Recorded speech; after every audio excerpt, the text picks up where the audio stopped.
बहुत समय पहले गजेंद्र सिंह नाम के राजा का शासक चलता था। गजेंद्र सिंह की पत्नी का नाम गायत्री था, जिसे वो बहुत प्यार करता था।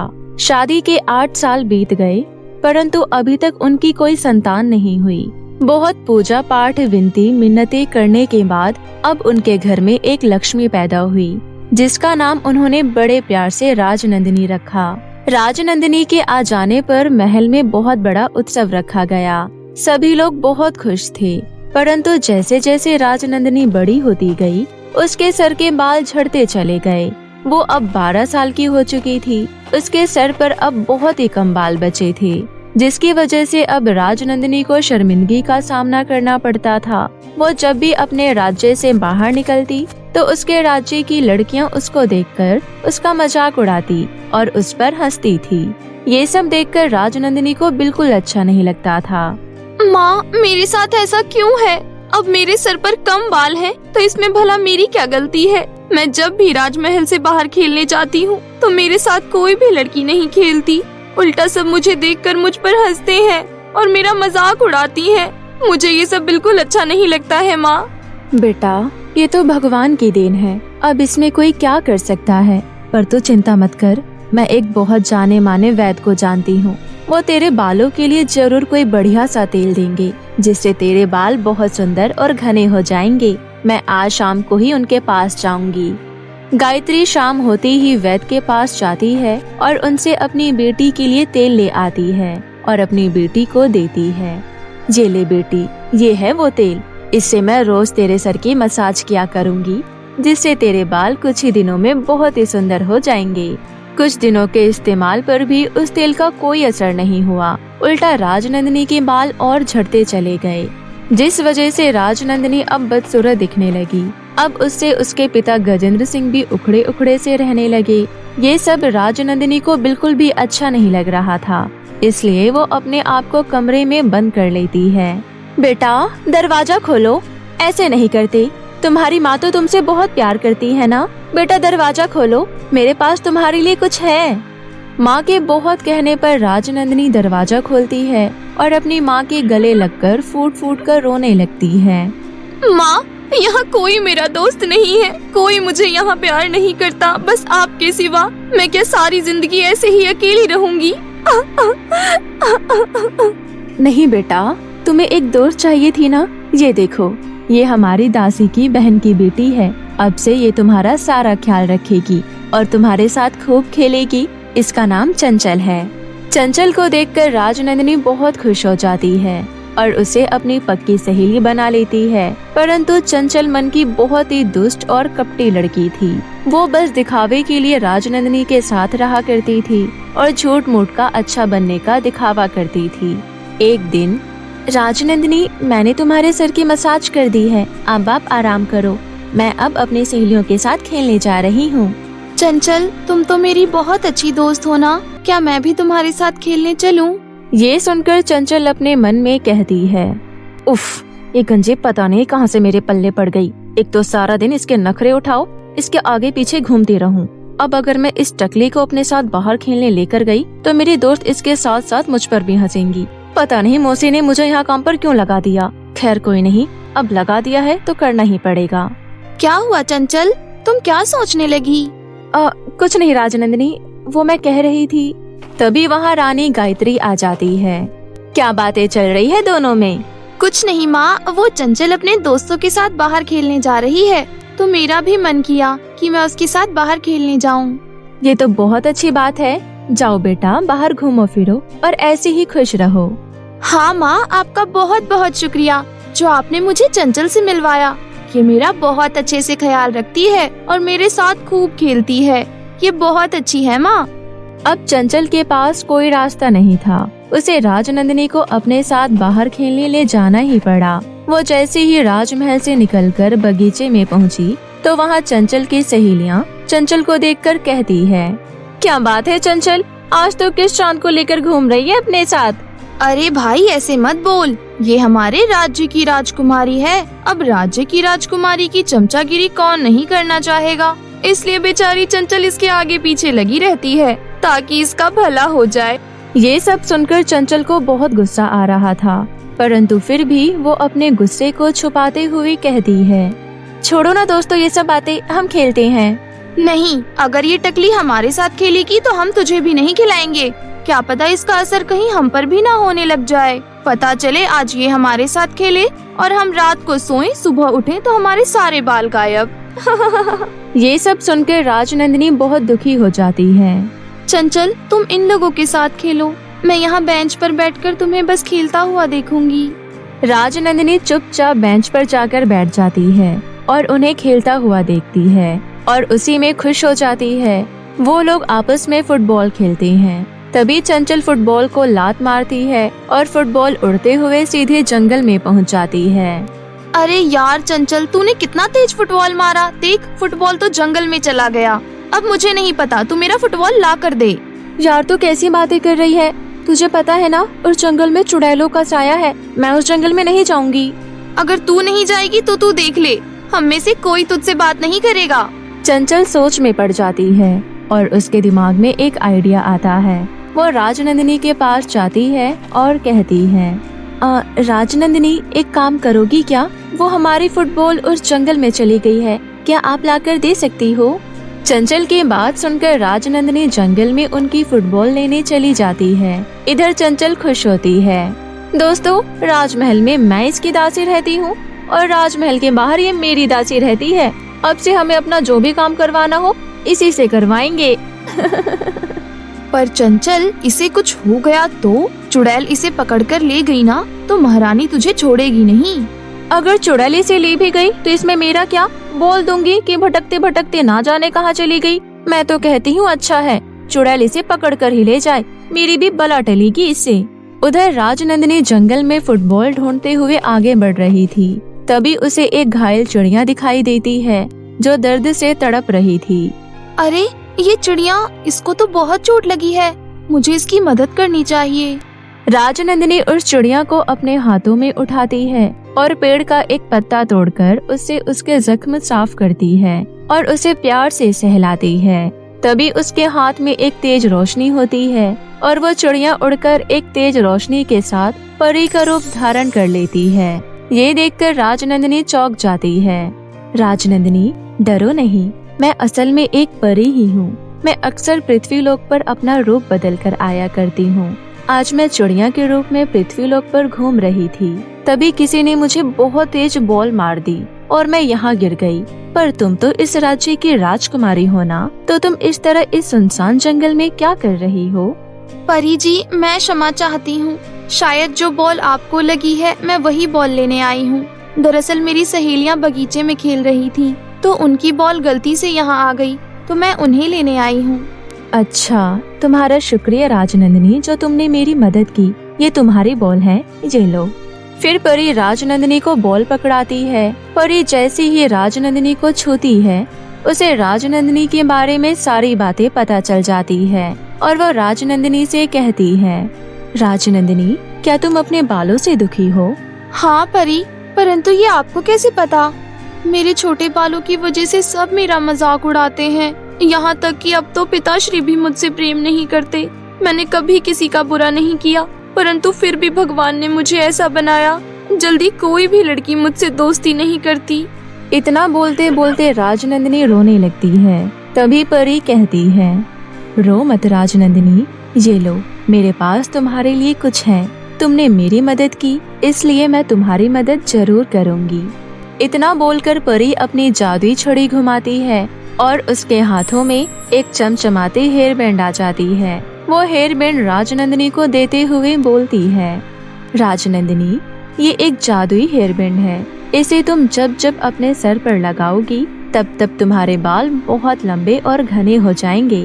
परंतु एक बात ध्यान रखना, इसका कभी भी लालच में उपयोग मत करना, वरना ये इसका उल्टा कर देगी। और ये लो बॉल। अच्छा, तो अब मैं चलती हूँ। राजनंदिनी परी की बात समझ गई थी। वो परी से विदा लेकर बॉल और हेयरबैंड लेकर वापस बगीचे में आ जाती है। राजनंदिनी को वापस आता देख चंचल कहती है, दोस्तों देखो, ये तो सही सलामत जंगल से लौट आई और इसको बॉल भी मिल गई हमारी। चलो अच्छा है, ये हमारे किसी काम तो आई। राजनंदिनी वहाँ पहुँचती है और उन्हें बॉल देते हुए कहती है, ये लो तुम लोगों की बॉल। चंचल, अब मैं महल वापस जा रही हूँ, बहुत देर हो गई है। इतना बोलकर राजनंदिनी अकेले महल चली जाती है और अपने कमरे में जाकर उस हेयरबैंड को अपने सर पर लगाती है। हेयरबैंड सर पर लगाते ही राजनंदिनी के बाल बहुत ही लंबे, घने और खूबसूरत हो जाते हैं, जिससे वो बहुत ही सुंदर दिखने लगती है। वो खुशी खुशी अपनी माँ को अपना ये रूप दिखाने जाती है। उसकी माँ भी राजनंदिनी का ये रूप देखकर बहुत खुश हो जाती है। पर बेटा, ये अचानक से तेरे बाल इतने लंबे, घने और सुंदर कैसे हो गए? फिर राजनंदिनी उन्हें इसके पीछे का राज बताती है। शुक्र है भगवान का, उन्होंने तेरी सुन ली बेटा। ऐसे ही खुश रह मेरी बच्ची। अब राजनंदिनी की सारी खुशियाँ वापस आ चुकी थी। अब उसके पिताश्री भी उसको प्रेम करने लगे और जो लड़कियां उसका मजाक उड़ाती थी वो भी अब राजनंदिनी से दोस्ती करना चाह रही थी। अब वो बहुत ही खुश रहने लगी। ये सब चंचल को हजम नहीं हो रहा था। एक दिन चंचल राजनंदिनी से पूछती है, राजनंदिनी, एक बात तो बताओ, अचानक से आपके बाल इतने लंबे, घने और सुंदर कैसे हो गए? चंचल, ये तो बस तेल का कमाल है। याद है एक रोज माँ जो मुझे तेल ला कर दी थी, बस उसी की वजह से मेरे बाल इतने अच्छे हो गए हैं। इतना बोलकर राजनंदिनी चली जाती है। आई बड़ी मुझे पागल बनाने वाली। झूठ तो देखो कितनी सफाई से बोलती है। तेल लगाने से किसी का एक ही दिन में बाल कैसे बढ़ सकता है? कुछ तो गड़बड़ है, मुझे पता लगाना होगा। इतना सोचकर चंचल अब राजनंदिनी पर नजर रखने लगती है।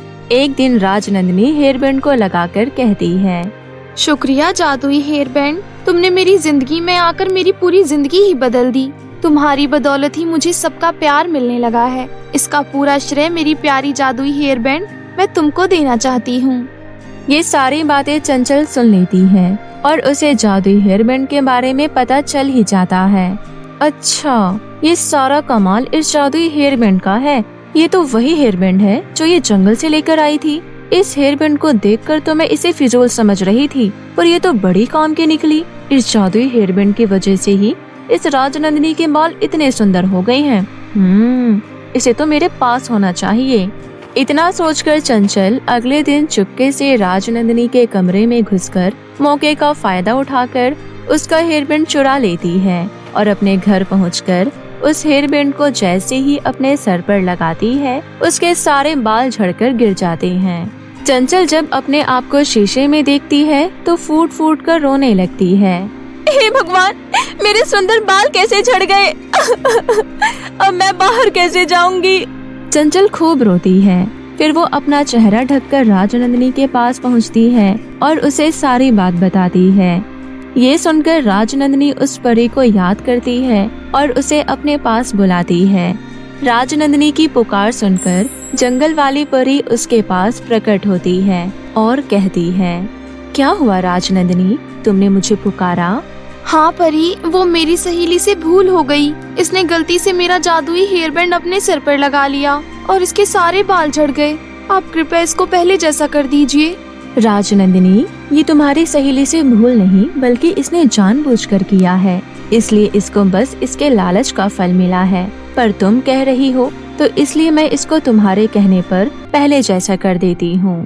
परी चंचल के बाल पहले जैसा कर देती है और वहाँ से गायब हो जाती है। चंचल को अपनी गलती पर पछतावा होता है और वो राजनंदिनी से कहती है, राजनंदिनी, मुझे माफ कर दो। मैं लालच में आ गई थी। आपने मेरी बहुत मदद की और मुझे अपना सच्चा दोस्त माना, परंतु मैंने कभी दिल से आपको अपना सच्चा दोस्त नहीं माना था। पर आज से आप मेरी पक्की सहेली हो। इसके बाद दोनों गले लग जाती है। प्रीति नाम की एक लड़की अपने मम्मी पापा और छोटी बहन के साथ रहती थी। प्रीति के मम्मी पापा दोनों मुखिया के घर मजदूरी करते थे, लेकिन फिर भी उनके पास उतने ही पैसे होते थे जिससे उनका जैसे तैसे गुजारा हो सके। प्रीति की शादी की उम्र हो गई थी, इसलिए उसे लड़के वाले देखने आते हैं। हमें आपकी बेटी प्रीति पसंद है, हमारी तरफ से रिश्ता पक्का है, लेकिन हमारी शर्त है, हम जल्द से जल्द शादी करना चाहते हैं। कितनी जल्दी? 25 दिन के अंदर अंदर प्रीति और मेरे बेटे की शादी हो जानी चाहिए। प्रीति के मम्मी पापा रिश्ते के लिए मान जाते हैं। थोड़ी देर बाद लड़के वाले चले जाते हैं। महिमा अपने पति से कहती है, सुनिए जी, शादी का बहुत कम समय बचा है और हमारे पास इतने पैसे भी नहीं है जो हम अपनी बेटी को सुंदर सा लहंगा दिलवा सकें। तुम सही कह रही हो, मुझे जल्द से जल्द कुछ करना होगा। मैं सोच रहा हूँ कि ओवर टाइम करूँ। मैं अभी ही मुखिया को ओवर टाइम करने के बारे में बोल कर आता हूँ। राजेश मुखिया के पास जाता है और उसे ओवर टाइम करने के लिए बोल देता है। मुखिया राजेश की बात मान लेता है और उस दिन से राजेश मुखिया के खेत में ओवर टाइम काम करने लगता है। 2 दिन बीत जाते हैं और राजेश खेत में काम कर रहा था। अरे राजेश, छत पर कुछ ईंट रखे हैं, उसे लाकर नीचे रख दे। राजेश छत से ईंट लाने जाता है, तभी अचानक सीढ़ी से उसका पैर फिसल जाता है। वहाँ के कुछ मजदूर राजेश को अस्पताल लेकर जाते हैं। तभी पता चलता है कि राजेश के एक पैर की हड्डी टूट गई है। इस वजह से राजेश अब काम नहीं कर पा रहा था, इसलिए प्रीति की शादी की चिंता और बढ़ जाती है। यहाँ तक कि कुछ दिनों बाद घर में खाने के लिए भी कुछ नहीं बचता है। माँ, हमारे घर में तो खाने के लिए कुछ नहीं है, फिर मेरी शादी के लिए पैसे कहाँ से आएंगे? बेटी, भगवान कुछ ना कुछ रास्ता जरूर दिखाएंगे, बस ऊपर वाले पर विश्वास रखो। तू चिंता मत कर, सब ठीक हो जाएगा। तेरे पापा नहीं तो क्या हुआ, मैं हूँ ना, मैं खेत में ओवर टाइम मजदूरी करूँगी। उसके बाद महिमा मुखिया के पास जाती है और उसे ओवर टाइम के बारे में कहती है। मुखिया महिमा को ओवर टाइम काम करने से मना कर देता है। लेकिन मुखिया जी, मेरे घर में तो खाने के लिए भी कुछ नहीं है। अगर तुम्हें मेरे से पैसे उधार लेकर जाना है तो ले जाओ, लेकिन मैं तुम्हें ओवर टाइम काम करने नहीं दूंगा। मेरे पास जितने मजदूर हैं उससे मेरा काम हो जाता है, इसलिए ओवर टाइम करने की कोई जरूरत नहीं है। महिमा मुखिया से पैसे उधार लाकर घर का राशन ले आती है। कुछ दिन और बीत जाते हैं और प्रीति की शादी का दिन नजदीक आने लगता है।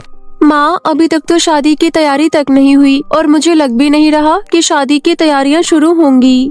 जब मेरी शादी हुई थी तब मेरी माँ ने मुझे सोने का झुमका दिया था। मैं सोच रही हूँ तुम्हारी शादी के लिए वो सोने का झुमका बेचकर कुछ पैसे ले आऊँ, उससे तुम्हारी शादी का लहंगा आ जाएगा। महिमा उसी वक्त अपने सोने के झुमके लेकर सुनार की दुकान जाती है और अपने झुमके बेचकर कुछ पैसे ले आती है। ये देख प्रीति, कुछ पैसे आ गए, इससे तेरी शादी का लहंगा आ जाएगा। चल, हम दोनों अभी लहंगा लेने चलते हैं। उसके बाद दोनों एक दुकान में लहंगा लेने जाते हैं। उन्हें वहाँ पर एक लहंगा पसंद आता है। भाई साहब, ये लहंगा कितने का है? ये लहंगा 15,000 का है बहन जी। भाई साहब, ये तो मेरे बजट से बाहर है। आप दुकान पर सबसे सस्ते लहंगे का दाम बता दीजिए। ये हमारे दुकान का सबसे सस्ते लहंगे का दाम ही था। इसके अलावा सारे लहंगे बहुत महंगे हैं। मेरे पास सिर्फ 5,000 रुपए हैं और अगले हफ्ते मेरी बेटी की शादी है। आप मुझे लहंगा उधार दे दीजिए, मैं आपको अगले महीने इसके पैसे दे दूंगी। अरे जाओ बहन जी यहाँ से, मेरी दुकान में उधार मना है। निराश होकर दोनों माँ बेटी वहाँ से चली जाती है। दोनों बहुत सारी दुकान जाते हैं, लेकिन कहीं भी उन्हें उनके बजट का लहंगा नहीं मिलता है। थक हार कर दोनों माँ बेटी घर वापस आ जाती हैं। अरे महिमा, तुम दोनों तो लहंगा लेने गई थी ना, फिर खाली हाथ क्यों आ गई? कहीं हमारे बजट में लहंगा मिला ही नहीं। ये सब मेरी वजह से हो रहा है। मेरे पैर की हड्डी टूटी और इसमें बचे हुए सारे पैसे लग गए। मेरी बिटिया के लिए कुछ नहीं बचा। शादी में 1 हफ्ते ही बचे हैं, अब हम क्या करेंगे? कोई बात नहीं पापा, आप बस जल्दी से ठीक हो जाइए, मेरे लिए वही बहुत है। इस बार नहीं तो कभी और हो जाएगी शादी। इस तरह कुछ दिन और बीत जाते हैं और शादी में सिर्फ 2 दिन बचते हैं। अभी भी प्रीति के घर में शादी की कोई तैयारी नहीं हुई थी। तभी दरवाजे पर एक बूढ़ी अम्मा आती है। बेटी, कुछ खाने के लिए दे दो। मुझे कुछ खाने के लिए दोगी तो तुम्हारी मनोकामना पूरी होगी। प्रीति बूढ़ी अम्मा की आवाज सुनती है। घर में तो सिर्फ 2 रोटी और थोड़ी सी सब्जी बची है, मैंने नहीं खाया है, लेकिन कोई बात नहीं, बूढ़ी अम्मा को दे देती हूँ, मैं अभी भूखे रह लूंगी। इतना सोचकर प्रीति 2 रोटी और सब्जी प्लेट में निकाल कर लाती है और बूढ़ी अम्मा को दे देती है। मेरे पास यही थोड़ा सा खाना है, आप ये खा लीजिए। बूढ़ी अम्मा खाना खा लेती है। बिटिया, मेरे लिए पानी लेकर आओ। प्रीति बूढ़ी अम्मा के लिए पानी लेने जाती है, लेकिन जैसे ही प्रीति पानी लेकर आती है, वो देखती है कि बूढ़ी अम्मा की जगह एक परी बैठी हुई है। यहाँ तो बूढ़ी अम्मा थी ना, वो कहाँ गई? मैं ही थी जो बूढ़ी अम्मा बनकर बैठी हुई थी। अच्छा, आप कौन हो?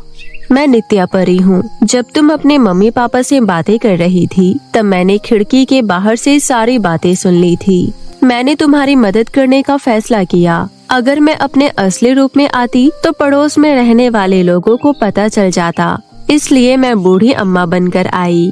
उसके बाद नित्या परी अपनी जादू से वहाँ एक बॉक्स ले आती है। मैं जा रही हूँ, उसके बाद तुम ये बॉक्स खोलना।